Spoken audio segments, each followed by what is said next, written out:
and on we'll go through the wastelands. Hey guys, Alex here, AG Automotive, and here today we've got the new Ford Ranger. So let's have a look.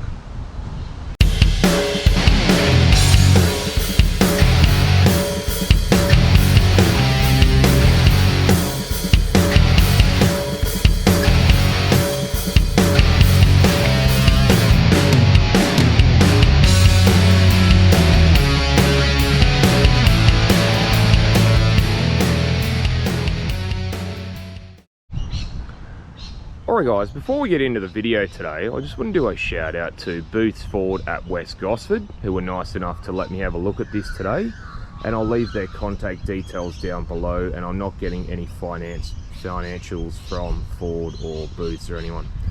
Alright, so this is the bi-turbo.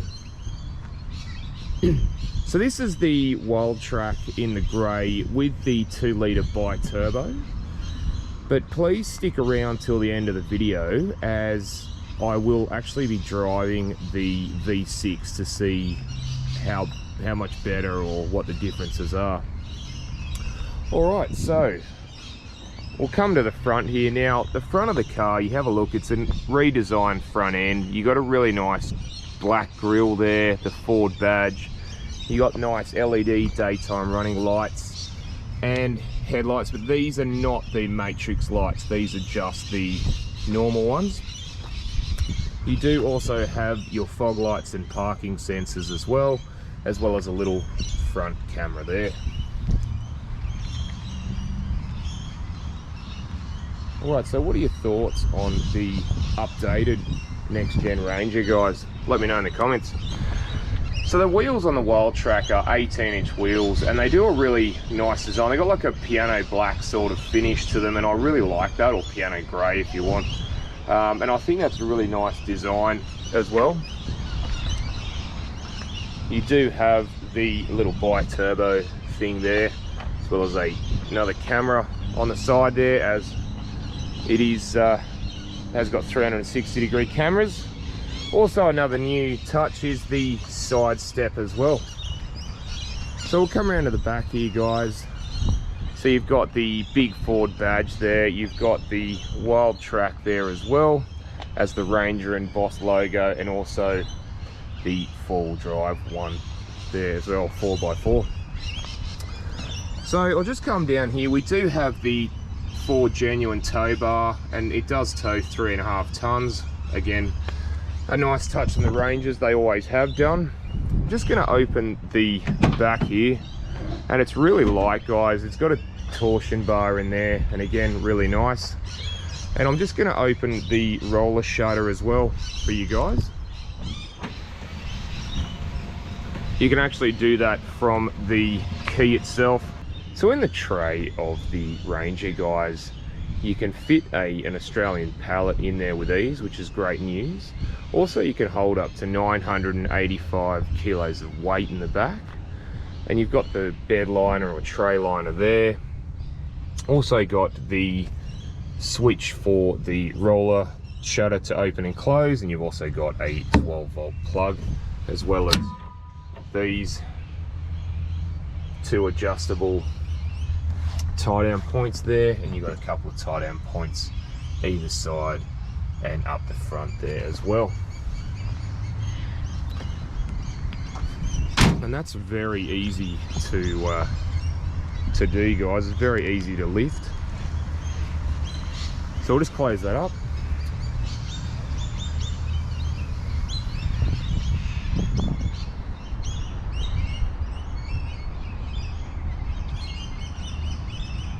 Alright guys, let's go and have a look inside. Alright, so we're just inside the next gen Ranger. So what do I think? I like it. It's a bit more upmarket, it feels a bit more upmarket than the outgoing one. Especially with this massive big screen. I think it's about 12 inches or so that's pretty cool. So we have got your headlight controls on the right down here. You've also got a cup holder there as well. So the steering wheel, I actually really like the steering wheel. I love the orange stitching, obviously the Wildtrack signature orange stitching. But the wheel does look a little bit better than the outgoing one, I will be honest. Now you've got your controls for your menu for the dash there, and you've also got some cruise control buttons as well. And I like the sort of matte black look in the bottom here. It sort of finishes off quite nicely. So you got your indicators on the right there and your wipers on the left. The wipers go up instead of come down. Let's talk about the dashboard, guys. So you got digital speedo. I'll go through a few bits and pieces there. You got things like your trip computer there, you got your fuel economy there, your seat belts, your audio, things like that. And you can change it around. You've got a different view. You can have like an off-road type view where you can have vehicle gauges or engine information depending on what you require. So you do have down here some trailer controls there. Alright, so we'll come to the media center, guys. Now 3/4 of it is the media and 1/4 of it is your air conditioning controls. So you do have Apple CarPlay, Android Auto. You also have Bluetooth, so you can connect your phone there as well. You also do have its own navigation, which I'll just show you now. So we're in the navigation screen there, and it is pretty easy to use, guys.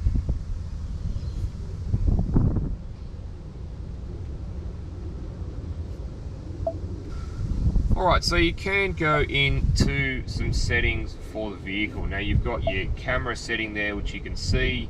You've got the 360-degree cameras. You've got some zone lighting, which you can see here. And you can actually, it will light up the sides and the front of the car. The headlights will act as the front. Under the mirrors they have a light there, and in the tray will act as the rear one. So again, it's quite nice. You've got an off-road mode as well, which you'll be able to see what's right in front of you, sort of thing, so you don't go over any nasty rocks or things like that. Again, it's a nice addition to have that in a four-wheel drive. Alright, so we'll come down to the air conditioning. Now the air conditioning, you've got two lots of air conditioning. You've actually got the air conditioning buttons that you can go into there, so we can see there we're in air conditioning mode, and we can go to, we can put it on just floor or just driver, or we can put it on defrost there as well. So further down you do have some actual buttons and knobs there. You've got the, as you can see there, you can scroll up the temperature for the driver and passenger. It does have dual zone climate control, as well as a volume knob, which is my favorite as well. As you all know, you do have some fan speed buttons there as well. So further down you do have your wireless phone charger, a couple of USBs, tiny little bit of storage space in there, couple of cup holders back here, and you've got your drive modes, your 2 high, 4 high and 4 low. So we've got the gear selector here.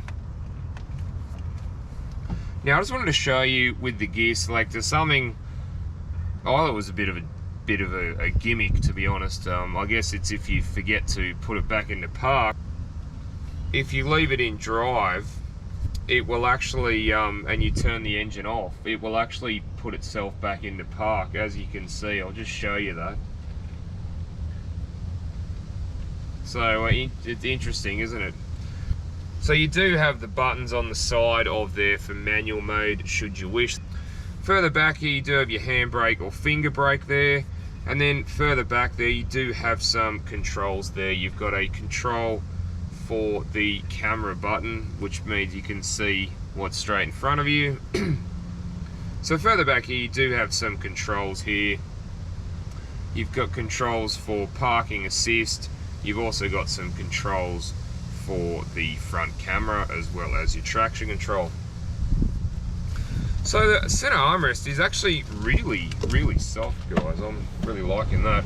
So you've got quite a bit of space here and a 12-volt plug should you require it. Alright.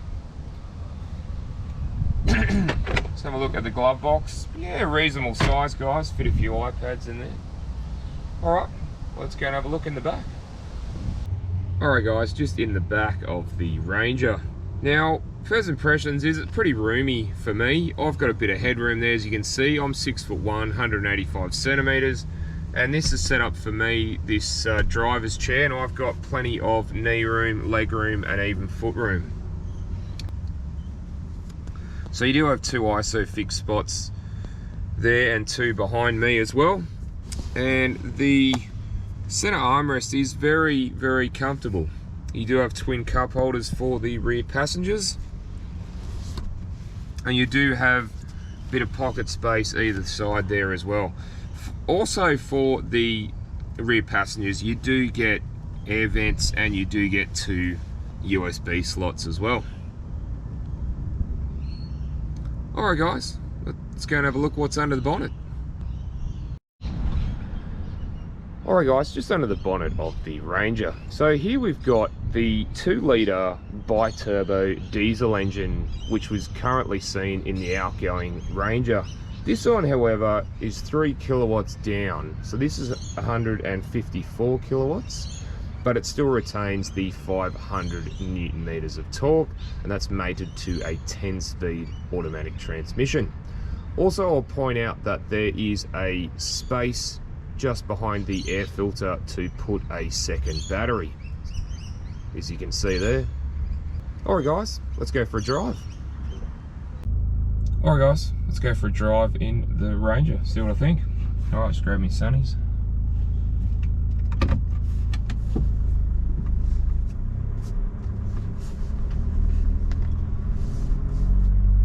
So the seats are really comfortable on the Wildtrack actually. To be honest, I could drive to Queensland and back with ease. So vision at the front, guys, really good, straight ahead, even towards the passenger side. The rear vision mirror is situated high, and speaking of rear vision, you know what, it's good. It's got a big back window, so a tick there for Ford. So vision out the sides, guys, is really good. A good field of vision. And the mirrors are massive in this. They do a really, really good job, guys. I'm pretty impressed actually. So we're just on a little bit more of a rougher road, guys. I just wanted to see how the Ranger sort of handled it, and I have to be honest, it soaks up quite a lot of the bumps, which I'm pretty impressed with. I'm not sure about the gear changes, the buttons on the side of the gear selector, guys, for manual mode. It's not my sort of thing, but each to their own.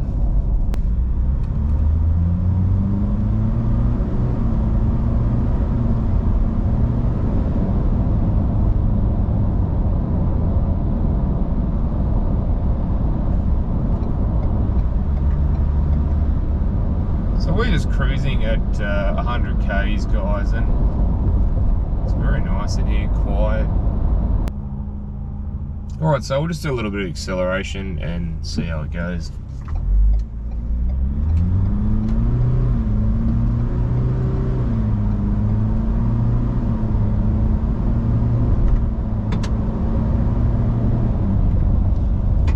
Just back up to speed again. Yeah, look, it's no slouch, guys, but it's quite a big car. You're trying to get a big car off the line, and in 2-wheel drive as well. Alright, well, I'm pretty impressed with the Ranger, guys, the bi-turbo, but we haven't finished yet. We're now going to go and have a look at the 3-litre V6 under the bonnet, and then we're going to take that one for a test drive and see what I think. Alright, let's do it. Alright guys, we're under the bonnet of the V6 Ranger this time, and here we have a 3-litre V6 turbo diesel engine, and it produces 184 kilowatts of power and 600 Newton meters of torque, and that's mated to a 10-speed automatic transmission. Alright guys, let's take it for a drive. So one thing I wanted to point out with the V6, guys, is the drive mode selector. So in the bi-turbo, you had 2 high, 4 high, and 4 low. This one you've got 2 high, 4 low, and 4A, which is 4 auto. So the car will determine what it's in, what it runs in. Alright guys, just in the V6 Ranger, just to see what this is like. So we're just going for a little drive. First impressions just driving around town is it's very quiet and very smooth. You wouldn't know you're actually driving the V6 unless, of course, when you put your foot down, then you know. But yeah, it feels planted on the road, it feels sturdy. Right, so how does the V6 Ranger perform, guys? I think that's what we really want to know. So let's go and have a look.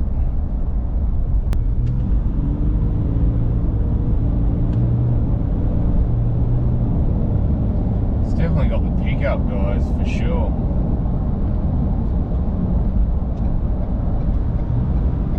Now we're just cruising at around 100 k's and it's quiet. It sits on the road without any dramas.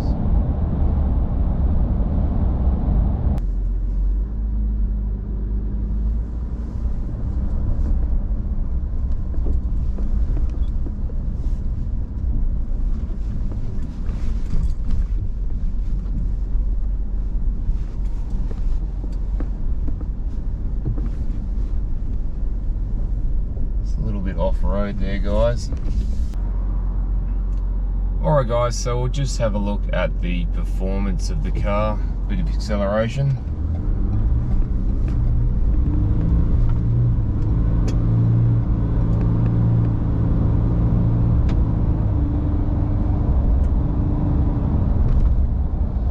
Yeah, wow. I'm pretty impressed with the V6, guys. It definitely does get up there and go. Very, very nice. Alright guys, thanks for watching, and don't forget to like and subscribe, and I'll look forward to seeing you on the next one. Alright, thanks guys.